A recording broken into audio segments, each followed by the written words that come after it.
Republican Donald Trump होंगे America के 45वें राष्ट्रपति। डेमोक्रेट हिलेरी क्लिंटन को कड़े मुकाबले में हराया। अमेरिकी सपनों को नया आयाम देने का किया वादा। प्रधानमंत्री नरेंद्र मोदी ने दी डोनाल्ड ट्रंप को बधाई, साथ मिलकर काम करने की जताई उम्मीद। काले धन, भ्रष्टाचार और आतंक की फंडिंग पर सरकार का बड़ा वार। 500 और 1000 रुपए के नोटों पर लगी रोक। 500 और 2000 रुपए के नए नोट कल से हो जाएंगे शुरू। वित्त मंत्री अरुण जेटली ने समानांतर अर्थव्यवस्था को बताया खतरनाक और गंभीर परिणामों वाला। कहा, एक ही बार से प्रधानमंत्री ने इसका निपटारा किया सुनिश्चित। डीडी न्यूज से विशेष बातचीत में जेटली ने कहा, सिर्फ काला धन रखने वाले ही होंगे बेचैन। कैशलेस अर्थव्यवस्था की दिशा में बड़ा कदम।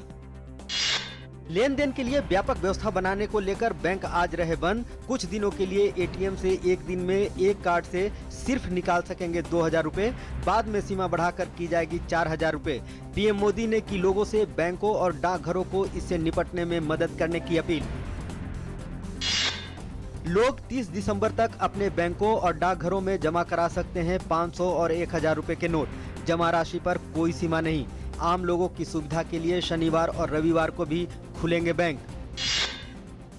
काले धन के खिलाफ प्रधानमंत्री मोदी के बड़े कदम की चौतरफा प्रशंसा। नेता, अभिनेता, उद्योग समेत समाज के सभी वर्गों ने की सरकार के कदम की सराहना। कहा, इससे भ्रष्टाचार और काले धन पर कसी जा सकेगी नकेल। वित्त मंत्री अरुण जेटली ने कहा कि केंद्र सरकार ने विदेशों में रखे काले धन को वापस लाने के लिए सरकार ब्लैक मनी लॉ लाई। उन्होंने कहा कि काले धन की समस्या को खत्म करने और बेनामी लेन देन पर नजर रखने के लिए केंद्र सरकार ने कई कदम उठाए हैं। गृह मंत्री राजनाथ सिंह ने 1000 और 500 रुपए के नोटों को बंद करने की प्रधानमंत्री नरेंद्र मोदी की घोषणा का स्वागत करते हुए कहा कि इस निर्णय को काला धन और जाली नोटों को एक बड़ा झटका लगा है।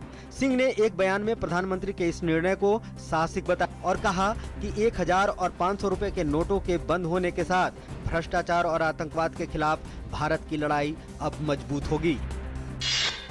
केंद्रीय मंत्री वेंकैया नायडू ने कहा कि घर का किराया, रियल एस्टेट की कीमतों में कमी आएगी। इसके साथ ही महंगाई भी कम होगी। विपक्षी पार्टियों से आग्रह है कि सरकार का समर्थन करें। नायडू ने कहा, केंद्र सरकार के 500 और 1000 के नोट बंद करने के फैसले से हर कोई खुश है। 100 और 1000 रुपए का नोट लेकर अगर आप किसी टोल बूथ से गुजर रहे हैं तो परेशान मत होइएगा। सरकार ने इसका भी इंतजाम कर दिया है। केंद्रीय सड़क परिवहन मंत्री नितिन गडकरी ने ऐलान कर दिया है कि 11 नवंबर रात 12 बजे तक देश के किसी टोल बूथ पर पैसा नहीं लिया जाएगा। जम्मू कश्मीर के बारामूला जिले में सोपोर के पास एक मुठभेड़ में सुरक्षा बलों ने 2 आतंकियों को मार गिराया है। इन दोनों आतंकियों को द्रुसु गांव में ढेर किया गया है। बारामूला के पुलिस अधीक्षक ने बताया कि दोनों आतंकवादी विदेशी नागरिक थे। 22 राष्ट्रीय राइफल्स, 32 राष्ट्रीय राइफल्स और स्पेशल ऑपरेशन ग्रुप के जवान इलाके में तलाशी अभियान में जुटे हुए हैं।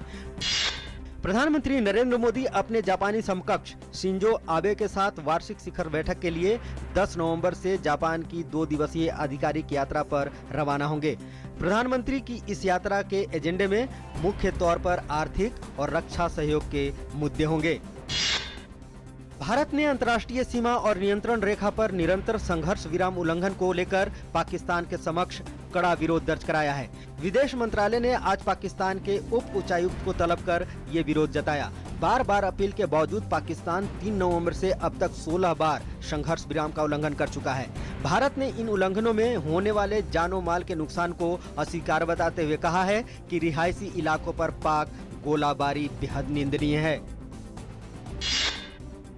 सरकार के 500 और 1000 रुपए के मौजूदा नोटों को आम लेन देन के लिए तत्काल प्रभाव से प्रतिबंधित करने के फैसले से एक समय लगभग 1700 अंक का गोता लगा चुका बीएसई का सेंसेक्स अमेरिकी राष्ट्रपति चुनाव में रिपब्लिकन उम्मीदवार डोनाल्ड ट्रंप की जीत के बाद काफी हद तक वापसी करता हुआ आखिरकार 339 अंक की गिरावट के साथ 27,253 अंक पर बंद हुआ।